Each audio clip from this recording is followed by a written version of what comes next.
Here we are, and welcome to an exciting, adventurous spy thriller episode of the Friday Night Movie Podcast. Because we have with us returning champion, an incredible actor, Louis Ozawa, one of the stars of Jack Ryan Season 4. Louis, welcome back. We are so glad to have you here. I'm glad to be back. Thanks for having me. So we got to start with, I even got the graphics queued up, right? So that's slick. Want to make the people at Amazon happy. You join Jack Ryan, a huge hit show, but not only that, it's a storied franchise, something that like we all grew up with, right? All four people on this call grew up with Jack Ryan, and on top of that, your character is pivotal. I think your character really has to sell as someone that we care about for this whole season to work. So how do you come as like the new guy in a series that's four seasons in, but also something that is part of this, like, James Bond level, type of historic franchise? How do you join that? How do you get ready? Fortunately, this is a new character, entirely original character, so I don't have the pressure of having to kind of recreate a fan favorite character, and the way it was written, a lot of my character kind of lives in his own bubble, is a star of his own kind of storyline. And so I knew how to kind of enter into that, and I didn't have to worry about all the distractions.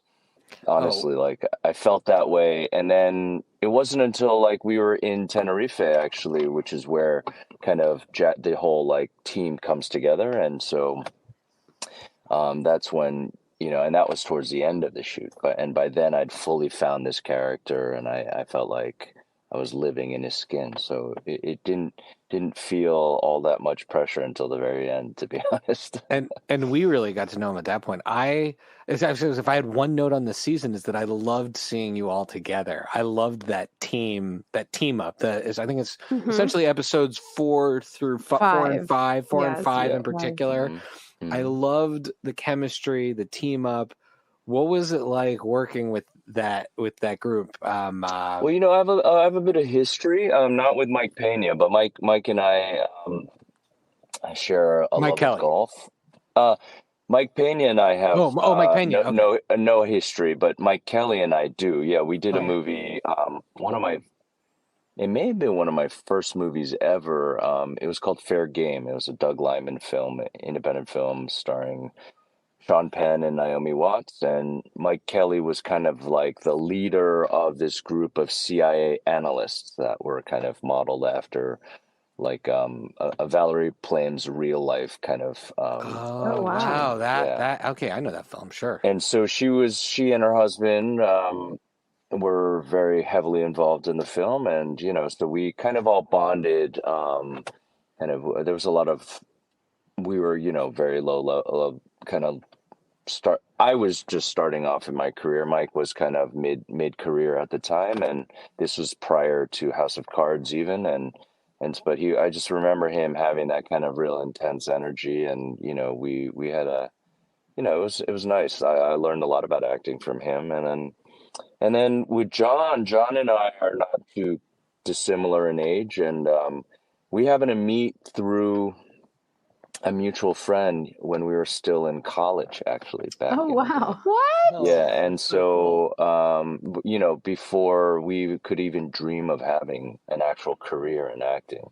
And so over the years, we played in a fantasy football league, which this season will be our 20th season. Oh my gosh, I can relate to that. I've been in one for 20 years with your summer camp friends, so slightly. Oh wow, amazing! And I'm the current champ. Just okay. Put that out there. Oh, congratulations! In ours, my best friend's son is now in it, and he did all the picks for another guy, and that guy won the whole thing. So wow, we're being crushed by the next generation. Wow! Yeah, that's how long. It's hard to believe. It's hard to believe. Yeah. Anyway, So, I'd watched John over the years. He was like an aspiring actor. Both of I was in grad school by that point, and then all of a sudden his team started tanking, and I was like, what's going on? And I realized he was on this show called The Office.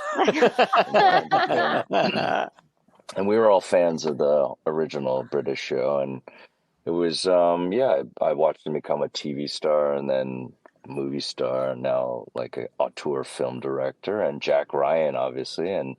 And so over the years, we'd kind of kept in touch with each other as I started appearing in movies, and he'd say, hey, I saw you in this, and you're great.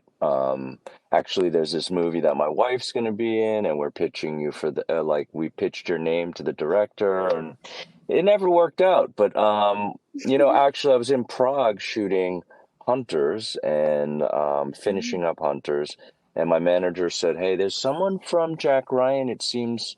they seem pretty keen on you, and there may be an offer coming in soon for this last season of Jack Ryan. And that's so cool. I put the pieces together, and I was like, oh, this must be John, and yeah. That's awesome. I love that. Yeah. I love hearing that story. That's great. And you're fantastic in the show. I mean, it was a bit odd to see you speak so much because in Hunters, I feel like your character is just so silent, and you act so much with your face and your eyes. I feel like I've done I've had more lines of dialogue in one episode than I had in all of Hunters. Yeah, right. But I do want to point out that my favorite moment of this season of Jack Ryan is a classic. No spoilers. Is a classic Louis face acting moment. You have like this one moment where no spoilers, but there's like a switch on a switch, there's like, and you have like a little smirk on your face. You just do the tiniest little smirk to indicate like, all right, the twist is coming, and it's so good. And I'm like, so when I was very lucky enough to run into you in Tenerife and meet you, you were filming at that moment, Jack Ryan, and you had mentioned it, and I was so excited when it came out, or was coming out. It's going to be coming out, that I saw the advertisements or whatever, but I didn't know what exact role you had. But because when I ran into you, you were so friendly and so nice and so gracious, and I assumed that you must be like one of the hero, like one of the Jack Ryan CIA people. and then we were lucky enough to get to see it already, and my brother sends me a message. He's like, I think he's a bad guy. I was like, no, a bad guy? Yeah. That can't be. And part of my question is, as much as it's so fun to see both sides, it seemed like you were very nice to your colleagues when I ran into you. How do you, and your character is really interesting. He's not all bad, obviously, but there's a lot going on there. But how is that like hanging out with people on set, and then you have to go and kind of be in the triad, mob? Well, I don't think, I think most actors can say this, especially people who tend to play antagonists like myself, but it's weird. I don't think of him as an antagonist, actually, because it's a little grayer than that, without giving too much away. So he's a determined man, someone who kind of operates in the gray areas, possibly some legitimate, but some maybe not so legitimate business. But at the core of it, he's trying to do good, and he's trying to do good for his family. And so that's just something that I could hook into. And I find it to be the reason why I love this character so much and why I agreed to do this role was because it had so many kind of complexities to it. Yeah. And I thought if I focus on kind of the need of this character for doing the best for his family, then the rest would kind of follow. Like I wouldn't have to do. It's kind of the key of playing these characters. Oh, well, all the kind of trappings of this character are already there. To play on top of that makes it feel arch, or makes it feel kind of like a character as opposed to a real human being. And I would say when I met him initially, one of the things I wrote in my notes is like, wow, you go talk to the doctor for the first time. You're telling the doctor to change the story. It's a great scene. I said, wow, this character is really willing to imply brutality and engage in brutality for what he wants. But at that point, I wasn't 100% sure, because there is some ambiguity of what the motivation is. and then we see you with your family, and I know you're a family person, and we talked about your family, then I immediately was able to deeply empathize with your character with, oh yeah, this guy is brutal because that brutality is what is going to keep his family safe. And I love the contrast between you and the character of Tintin, played by Jim Lau, because at first when he says it's all about the decimal point, that's the only thing that mattered, and Chow Fa is so emotional, I'm thinking this is a Vito Corleone, Sonny Corleone situation. Right. That same. Yeah. Yeah, and actually, by him being so cold, he's the darker character. I love that contrast. How did you all get on, and how did you all work on those characters together? Because that relationship is so important. I mean, okay, so by the time I met Lily, I started this project in November of 21. Oh my God. Wow. Yeah. And so a lot of those early some of those scenes, like the doctor scene, I shot in Budapest, actually, the interior. Wow. At some point I want to know the list of everywhere you had to go for this show. So it was cross-bordered. So everything was shot out of order, Right. And so, if anything, the most important thing for us was to build the rapport in my circle, right? Because there has to be history there. And so, obviously, with my daughter and my wife, and so we would have dinners together. I had a beautiful apartment in Budapest which was a boutique hotel, but I was the only person staying in there. So I had the whole restaurant and bar and the downstairs area to host dinner parties, and I could have we had jam sessions, and where everyone would come over and we'd play music, have dinners, big dinners and stuff, and be able to kind of operate as a family. And it could be lonely out in the middle of winter in Budapest, and there's kind of it's a place called the Brody House. It's this beautiful boutique hotel, and I highly recommend people if you go to Budapest to stay there. They're my good friends. That's awesome. The downstairs area is like an art gallery. My photographs are hung on the walls there. Oh my God. It's just a really great place for artists to hang out. And all the artists kind of from other shows, like the Continental was shooting at the same time, and we became close with them, and they'd come over to our place. My old friend Lawrence Fishburne and Casey Affleck, they were shooting a film. They all came in. So it was like a great place for people to kind of meet and talk about art. And that sounds so idyllic. That's beautiful. So cool. I'd love to talk a little bit about your family. Jacqueline Perry plays your wife. I've got a picture right here of the two of you.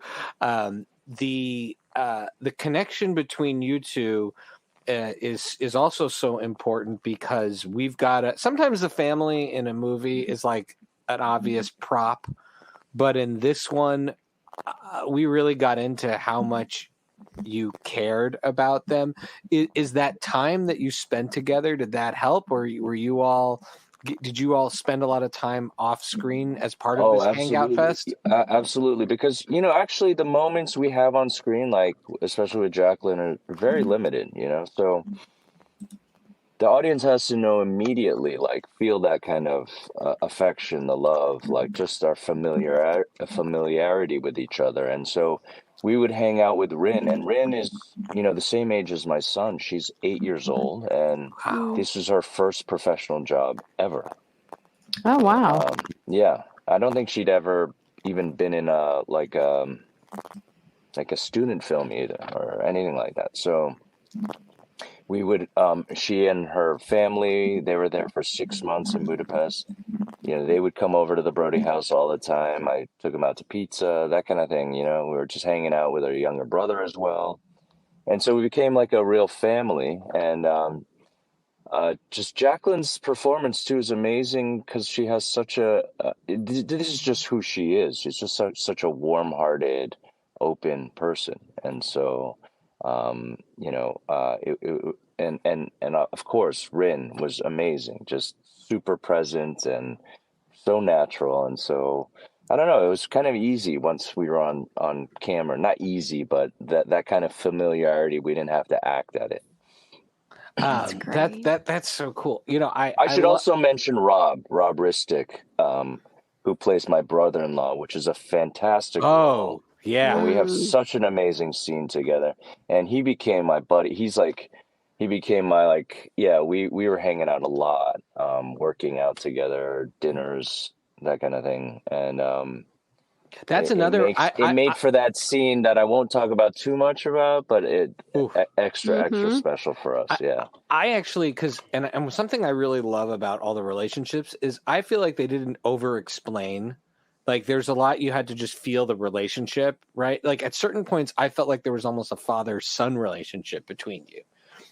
Did you get that sense a little bit that there was this mentor? I thought it was in real life, we're far enough apart in age that I could possibly be his dad. But yeah, I mean, yes. Rob, also Rob's early in his career too, and a British actor, and so this is his first time on an American show, and the scale is so big, and we move, it's a huge animal, this show in particular. Even amongst like kind of the bigger shows that I've been on, this is massive. And so there are times where you feel like it's very strange, there's, there were times when we had 3 units shooting at the same time in 3 different countries. And so you can feel alone and lost at times when you're sitting around waiting, or we had people that had gotten COVID, and it's just and as a young guy and a younger or earlier in your career, they tend to kind of make you wait and stuff. And so a lot of my I did feel like, hey, pulling him under my wing a little bit, and he really delivered. He's got a great presence as well on screen.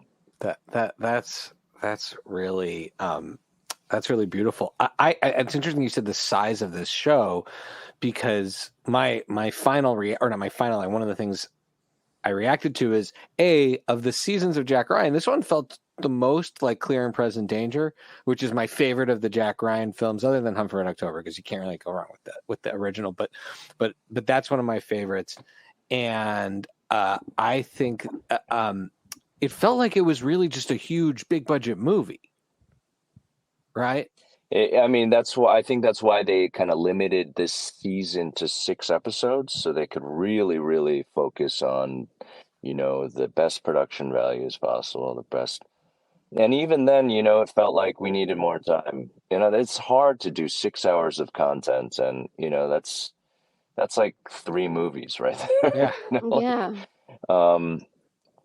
And it's unbelievable how many there's so many scenes that I wasn't privy to. So me as a fan just watching, I was amazed at just how much story they were able to squeeze into each episode.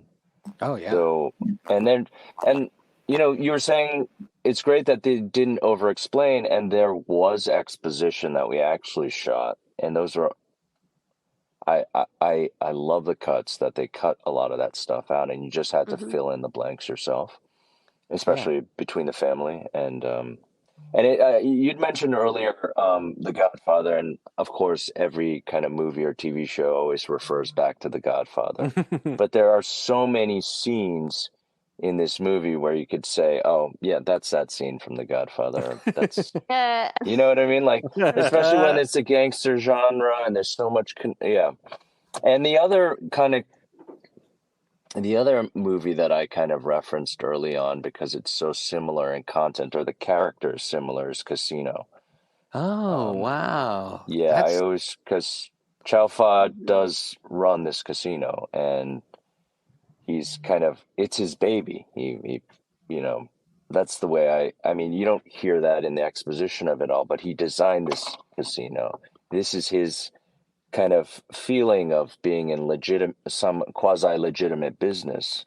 And I think it's his hubris, right? His feeling that he can actually rise above the world that he came from. And I related when I watched Casino again, I could really see, that was kind of De Niro's hubris. Yeah, absolutely. I loved the casino scenes. I think it's episode 5 where the casino where you're watching the monitors. And I was thinking as I'm watching you run the casino, I'm being like, ooh, I'd totally just watch the show where Chow Fa runs this casino. Where's that show? That would be a wild show. Yeah. So in like Tintun is like his character's like Pesci's character, he's like much more. This isn't the real business, like without saying too much. But and brutal and even more brutal and cold. That's right. And calculating. That's right. Mm-hmm. Yeah, this is how we got to where we are. Don't ever forget where we came from. And so there's a lot of that. Yeah. So there's one thing I think you do so well as Joe in Hunters, which still Hunter season 2 is one of the best things, some of the best acting I've ever seen all year in particular. Like, wow. You play these characters with this intense conflict. In Joe's case, he's literally being torn apart from the inside, but from outside forces. I feel like Chow Fa is being torn apart from his internal struggle of trying to navigate his family and trying to bring himself to this next phase. Are you someone with like a lot of internal conflict, or is this truly the acting? Like, is this method, or is this really just you are really just transporting us to another world? This is now a psychoanalysis podcast. Yeah, this is now exactly. Well, I mean, like most actors early on, I think, okay, so I had a professor in grad school who said, and he was the director. So in our program at Brown, we had to take directing classes as well. Oh, and cool. The whole idea was, and this is without going into too much detail, I always feel like it's a advantage for me in this kind of as an actor, because obviously I focus on my acting, but I can also see the whole picture, in terms of the storytelling. And anyway, the professor said, I think he said something like, you actors, there has to be something a little damaged in order to become an actor. Like, why would you put yourself through this unless you're a little damaged? And I mean, some people are more damaged than others, but yeah. He's like, don't worry, you can use it to your advantage. Yeah, I think early in my career, it was a sort of therapy for me. And then I actually went to therapy, and I also... learned the craft of acting through years at graduate school, and was able to kind of separate my own life from the acting. But yeah, certainly I didn't come from the easiest of kind of family lives growing up. And yeah, I used that in my work, and I guess I have just one of those faces. As Becky That's said. What people keep telling me. Best face and I get cast in these one after another. They're never these kind of like, happy-go-lucky characters. Yeah, but yet in person, I have to sell the myth. In person, you're extremely sweet and nice and very approachable, and which makes it even cooler how good an actor you are. So I think it's like once you do one, then people see that and say, hey, you did that well. So, and they don't see you. The one exception is Kidding, the series I did. Yeah. He's like a very open, kind, gentle character who seems like, very evolved in his psyche. So what is the part that you would like to play? You've now mastered... you've now mastered and beyond Nazi hunter, gangster, Nazi hunter, spy, right? Like, if and I am a firm believer. Becky and Lily and I talk about this all the time. I'm a firm believer that like we should always be going against type as a casting, right? Like that's So who would, because if you can do one thing really well, odds are you can do something else as well or better. Is there a particular genre or type of character? Like, do you want to be, one of the antagonists in a Hangover type movie? Do you want to be in a sports movie? Like, what are the type of characters that you'd like to play? Fantasy football movie. Right. Well, yeah, exactly. To be honest, though, yes, that would be fun. Fantasy football movie. Real silly comedy. I'd love to do more comedy, obviously, but honestly, in this show, one of the great joys actually after having watched this season was that I got to scratch many, many itches as an actor. Even within this genre, even within the character, the confines of the character. I'm a family man. I get to show my love to my daughter. I get to show my love to my wife. Have very intimate moments. Complex relationship with my brother-in-law, my boss. I have a very difficult relationship with my or the middle management. And I'm kind of moving up in the world. And then I've got this big boss. There's just so much work drama there. If you change the context, you could kind of it could be in a different kind of world, in that sense. And there's action as well, and a bit of humor, maybe dark humor.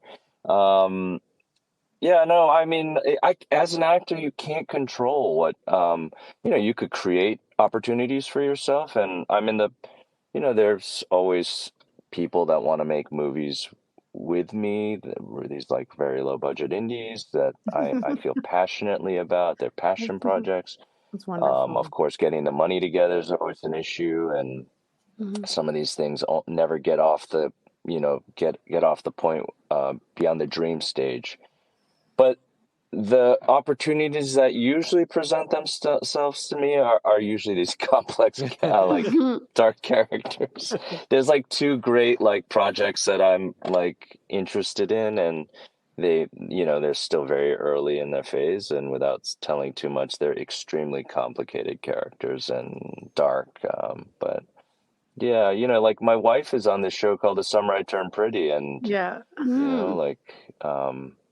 I don't think in a million years they would call me in for that. But she sleeps well at night, and you, on the other hand, are grappling with some darker things. My dream would be a show that shoots in the same city that I live in, for once. And so to be able speaking to come on that home for a sec, what was it like to you have a family, and what was that like to balance that with the travels? 3 countries you said you were in for Jack Ryan? I wasn't.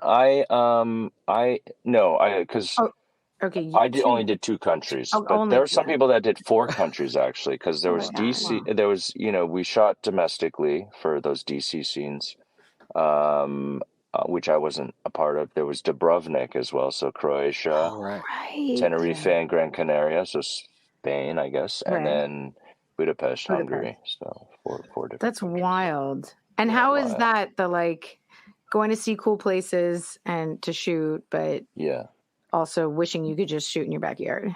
It's challenging. John shot in 16 countries over the course of 4 seasons, and so, the bigger the scale, they tend to shoot in other countries because it's cheaper, and also the locations, you just can't do fake Europe in Los Angeles or even New York, it's impossible. So if you're shooting in Europe, you got to go to Europe. If you're shooting in Asia, you got to go to Asia. And so now with COVID, and it's challenging. It's challenging for everyone, not just the actors, but the directors, the DP, the grip, the makeup artists. They were all being tugged away from our families for long periods of time.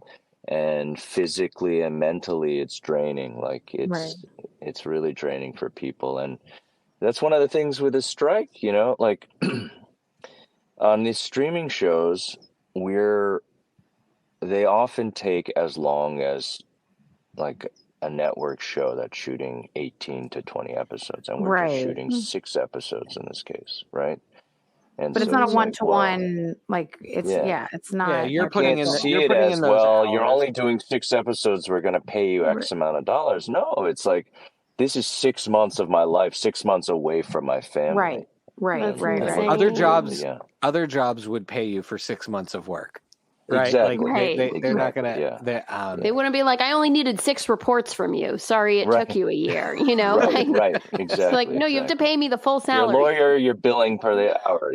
Right. So, without getting too much into labor stuff because we're promoting this, but no, I am a firm believer in, you know, fair pay for our writers, especially too, and Sure. I hope we can all kind of resolve this and, you know, come up with something fair because, you know, our contract is old and it's outdated. Absolutely. And there's enough money in this business, it seems, to pay people fairly. And while, yes, I think like it's easy to point the finger. Well, you get to be an actor and you get to work with Mike Pena and Michael Kelly and John Krasinski and like, oh, lucky you. And yeah, I'm sure it is very lucky, but you do it because you love it and not because you're with celebrities. That's not why somebody goes and does a show like that and can act that well. And you can tell the like, I mean, and gosh, Wendell Pierce, right? I just want to call him Bunk. Sorry. That's all from, you know, The Wire, the great Wendell Pierce, who plays James in the show. You know, there's the amount of coordination and casting it takes to put together something like that. You're doing it because you love it. And you can tell, the audience can tell that when they're watching.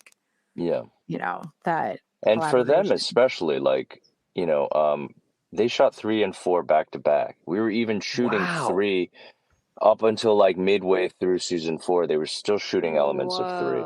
And so these guys, from the beginning of season 3 to the end of it, was 11 months.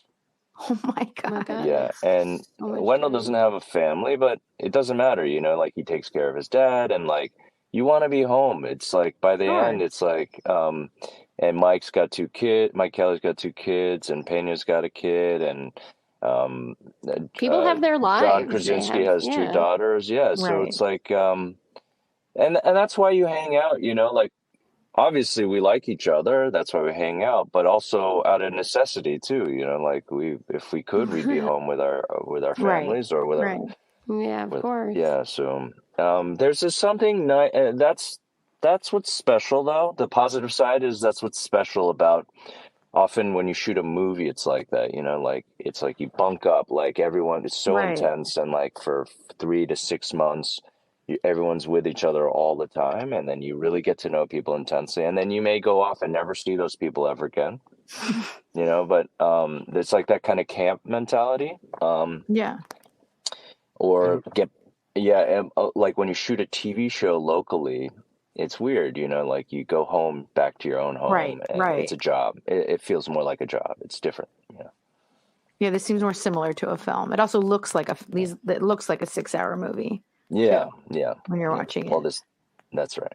Now, can we just talk about Wendell Pierce for a minute? Just because. Yeah, sure. I mean, you don't. I'm a huge fan of him. Among my wishes was that we could see that whole crew that gets to team up towards the end of the season. It's such a great payoff. But I'm like, sad not to share any scenes with Wendell. I want to see that Ocean's movie of you, Wendell, Mike, and John Krasinski. Wendell Pierce has to play a character originated by James Earl Jones. John Krasinski has played a character played by some, heavy hitters. Heavy hitters.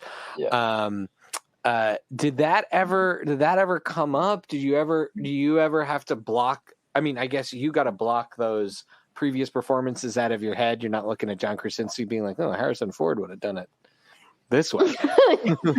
There was so much like gap between the movies and the series, and honestly, like they created their own kind of thing, and they're not trying to recreate. They're not remaking Clear and Present Danger, Right. Yeah.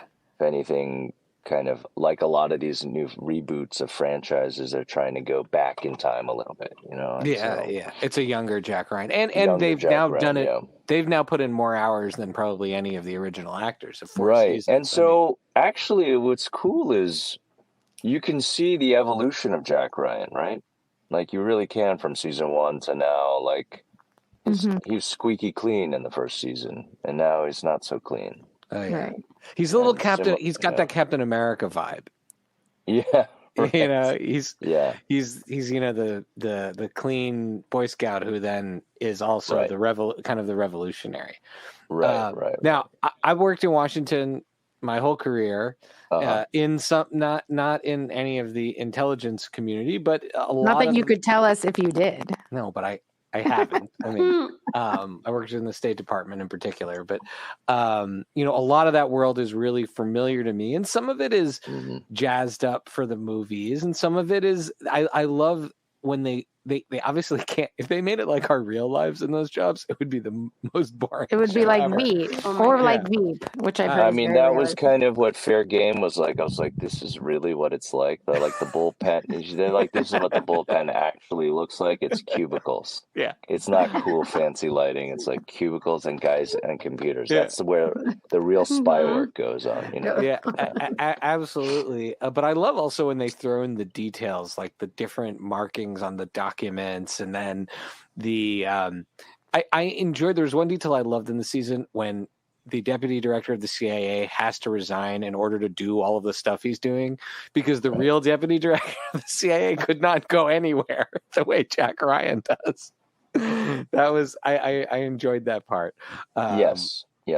And Clancy's stuff, they try, I think, more than the average. Now, are you someone who follows politics, foreign policy, international issues, or is this world might as well be Lord of the Rings to you when you're visiting it? No, sure. I mean, because I did movies like Fair Game, and you know, had to take kind of deep dives into what the actual kind of world was like, you know, and how. But at the same time, this is a very heightened show, you know? Yeah. It's super heightened. There's moments of James Bond in there, you know, and there's moments of the Bourne series. And, like, that's my world, too, you know? So. That's great. So I want to take it a little bit lighter for a moment, okay? I want to talk about Chow Fa's fashion. Because I just put on the screen...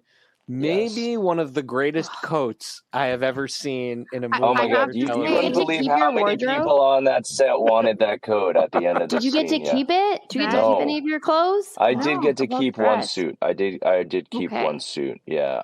I wore it to my wife's premiere. Next week after I wrapped, I brought it straight from Tenerife. Awesome. Yeah. So, and everyone was like, "Whoa, are you married to a gangster? I know. Who is this guy?" His clothes are amazing in this, but that coat is the amazing iconic. Michael Ground, who's also the costume designer for The Boys. Wow! Yeah, I love The Boys. Okay, so good company. So just so you know, like for example, the casino scene we shot in Gran Canaria, like the actual Tenerife and Gran Canaria. Wow. Some of the interior, like the floor was Tenerife, and like kind of the entrance was in Gran Canaria. And kind of like magic. Yeah, movie magic, and kind of like the front bar area was Gran Canaria. But every single one of those background actors was dressed. Not a single person was bringing in their own clothes. Wow. Whoa. Yeah, which is unheard of. It's incredible when you think of that. Yeah. The clothes. I mean, the costume design really stands out. Jack Ryan with his Henley, right? Yeah. Like that's just, I know. That's just Henley. It makes me want to wear one. I also don't know. I could never look that good in that the way. But maybe it would make you feel like Jack Ryan. Yeah, if you were rocking a Henley. But everyone really does have a signature look. Every suit, everything. Sure. There is like motifs that really do flow through. Sure, the people in Washington D.C. can't. You know, it's movie, it's TV show, so it's a little bit more stylish. But there's definitely like the kind of bow you wear, even, you know, or the kind of collar you have is all different from what Chow Fa's wearing, right? Like, You got to look like you at most went to Brooks Brothers and got one suit every 10 years if you work in Washington. Right. That's my fancy suit is like my Brooks. Kind of boxier cut, you know, like you can't be like the overly tailored kind of look. Yeah. Everything's navy, maybe black, maybe it's gray. It's got to have room to grow into, so to speak. Yes, because I've changed waist size many times. I feel like I get the impression, because when I ran into you, I thought you were dressed, and I'm sure I said this to Becky and Shai, to the nines. Like, You had like a great shirt on, and it was so out of character from Joe, which is what I really knew you from, that I was a bit shocked. But I get the impression, maybe I'm wrong, that you do enjoy maybe fashion and clothes, and it seems like this character I like wearing. well. Yeah, I made him. It's funny, like I said this to Rob actually. I was like, I made a conscious decision somewhere in my career, and some actor told me this, and I've noticed other actors do this. It's like I could just wear a hoodie and like I am right now, but I could just wear a hoodie. Excellent hat choice right now. Yeah. Yes, that's right. And sweats to work, but at the same time, it's like I want to feel like I'm going to work, in the morning. That's a great point. And like I'm not wearing shorts ever to work. Yeah, I want to like like Christopher Nolan, he wears a suit to work, and it's Tony Gilroy said this. He's like, part of directing is performance art.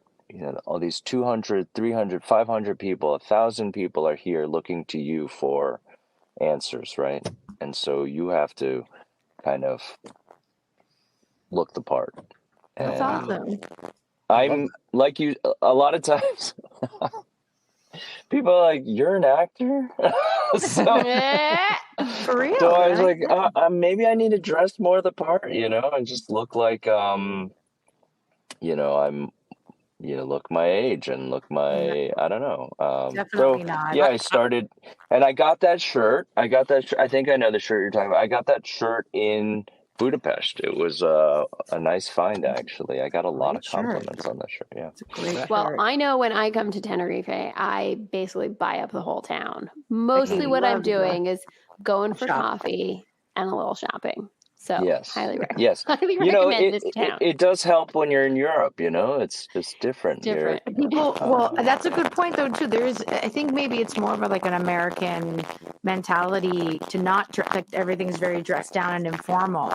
But here, like I had my cousin was visiting last week from Berkeley, and she was like, that mom, it seems to be just picking up her kid from school. She's like, I wouldn't wear that even to a meeting, like a business meeting. And I was like, people do it fancy here. It's just a cultural. No, I got back and LA is like the most casual place, right? And I got back and I was like, I bought some white jeans. I've never in my entire life had white jeans. And my wife was like, that's bold, man, to wear white jeans to pick up our kids. Those are going to be dirty in like 2 seconds. I'm like, it's okay. Kids. You only live once. And this is great because I want to talk a little bit about Tenerife. I once visited Lily, and we went on it was right after we got married. So this was a long time ago. And as a gift for our anniversary, Lily and her husband paid for Allie and me to stay at which hotel, Lil? Oh my God! I will give a plug to the Palacio de Isora, the Melia, in the very far south in Alcalá. The Palacio de Isora. Okay, and we went there, and we went down to go to dinner in the restaurant. Not even like the whole place is fancy, but just the general restaurant. And I was wearing shorts because it's an island.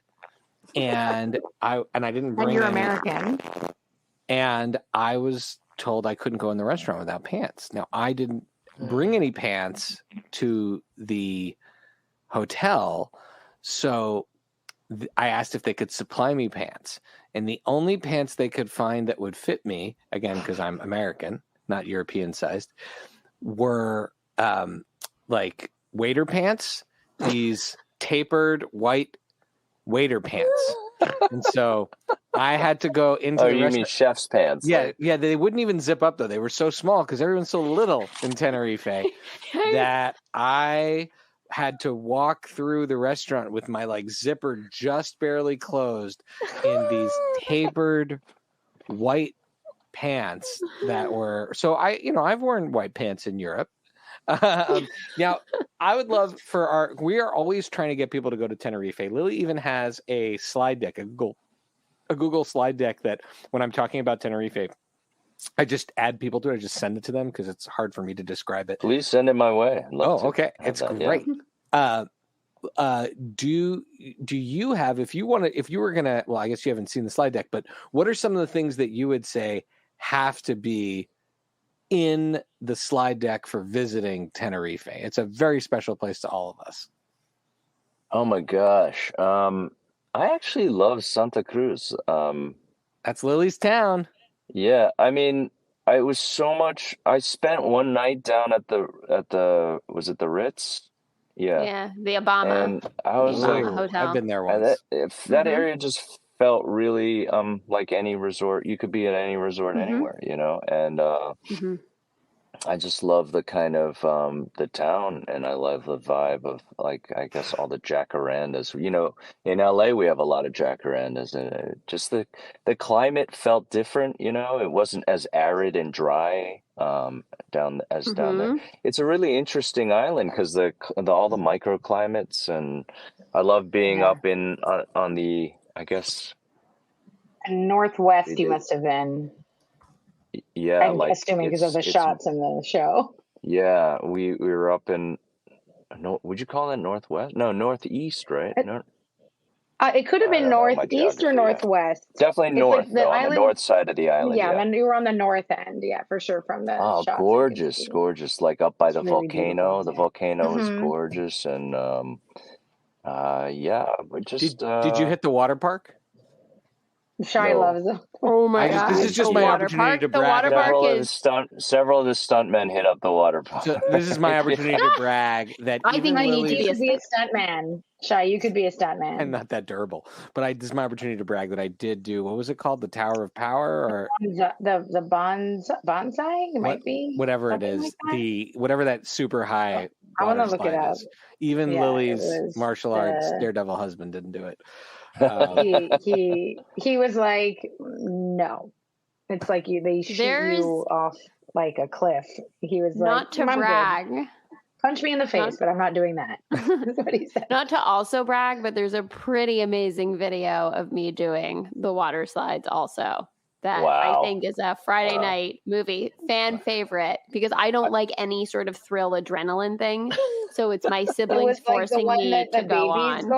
Yeah, but it was just like a regular one with a. It was a regular one. One with a raft. Becky was. Oh, it wasn't even like. No. It's just like it's like floating you down, and Becky's just screaming in full panic, crying the whole time. It's like the one where you just kind of sit on the inner tube and you go around in circles. The lazy river. It was easy enough that I had my phone open the whole time, right? Like, oh my god. So we always love to play games with our guests, and you've been on the show before, so you know our signature game, Buy, Rent, Meh. Lily, do you want to do a Tenerife category, or do you want to jump to the movie categories? We'll jump to the movie. Okay. So we always like to make these hard. So I don't know. Sorry, the slide is Tower of Power. I don't know where I got that. I was right about the Tower of Power. Okay. It is. Yeah, you were. It is called the Tower of Power. So the park is Siam Park, though. So that's right, Siam Park. Yeah. Right, which I'm sure is. I just Tenerife is. It's like you're entering like a time warp alternate universe at moments. With some very dated choices. Yeah, it's still Europe in the caught up. So it is great. We'll play a little Buy, Rent, Meh. Buy being our highest, Rent being the second highest, but still something we want to see. And Meh, you can assign any value. And of course, because Lily would be the first to say there are no real rules, you can answer however you want. But Buy, Rent, Meh. These Jack Ryans, okay. Now these are your colleagues, so be careful. We're not.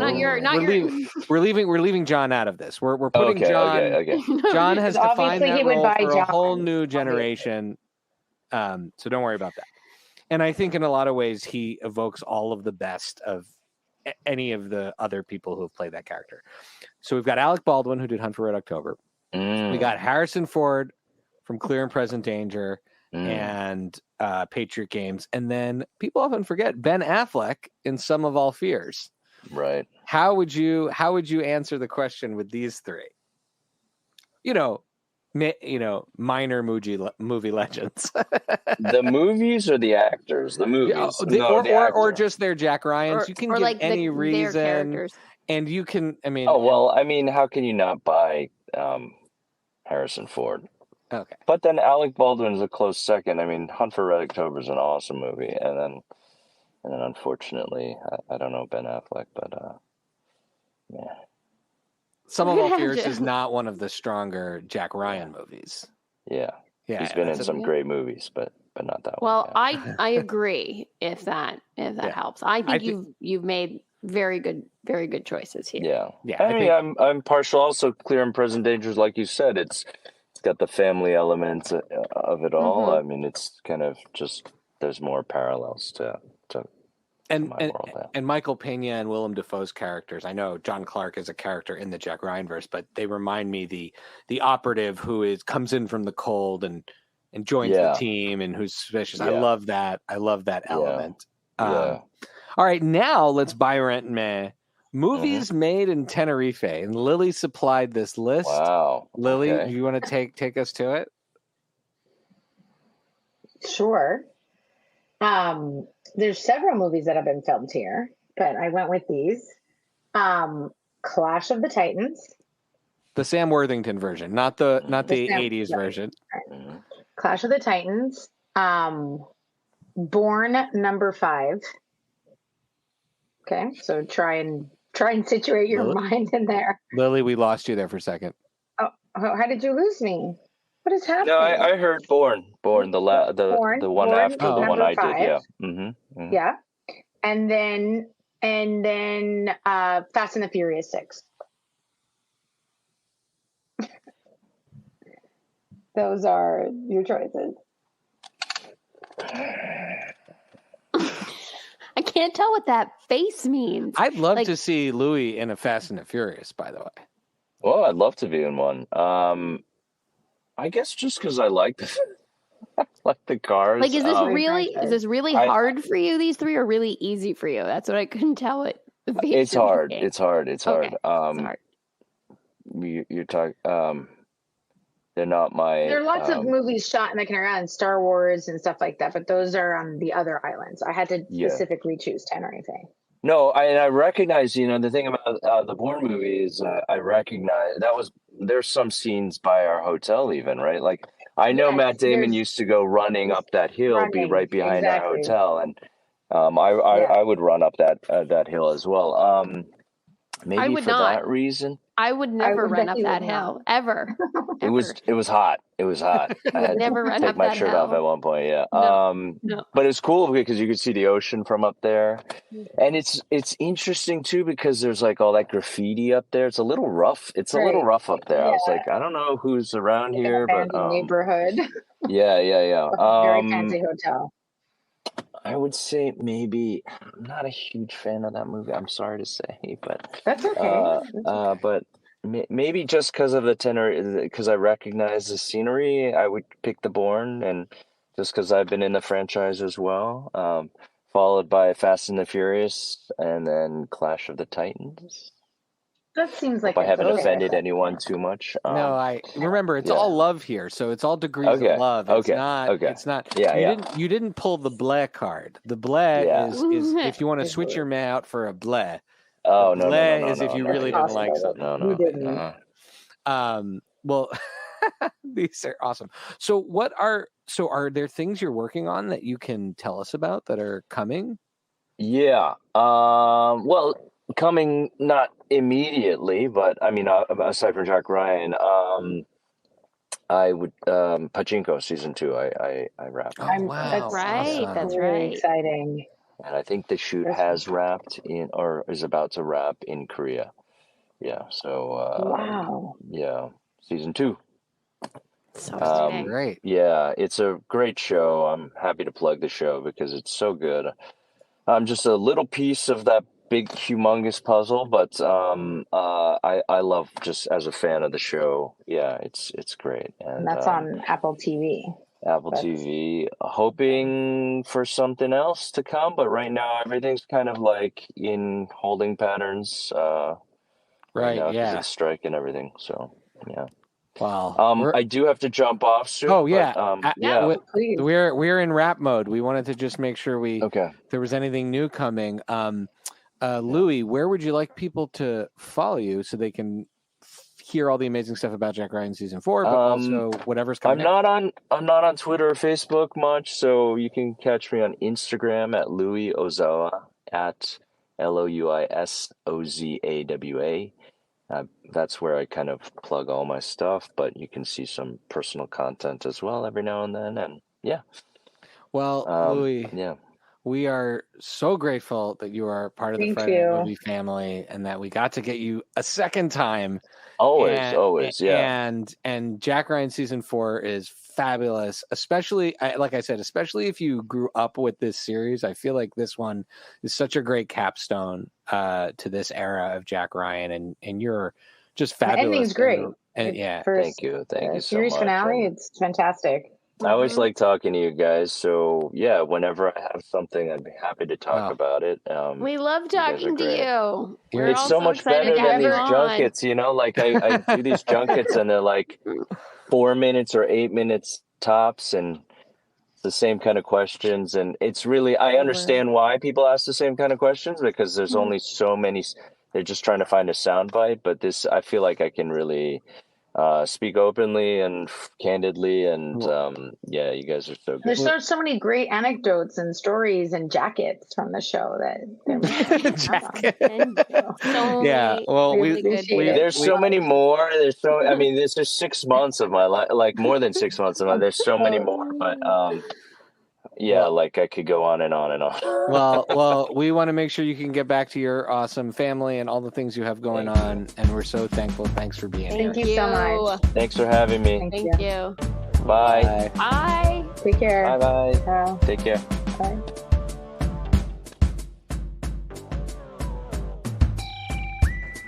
Thank you for listening to Friday Night Movie, the sibling rivalry and pop culture podcast. Join the Friday Night Movie family by following @FryNightMovie on all of the socials and visiting our website, FryNightMovie.com. Our theme song is by What Does It Eat? And make sure to leave us a review on Apple Podcasts or wherever you get your podcasts. Thanks for listening.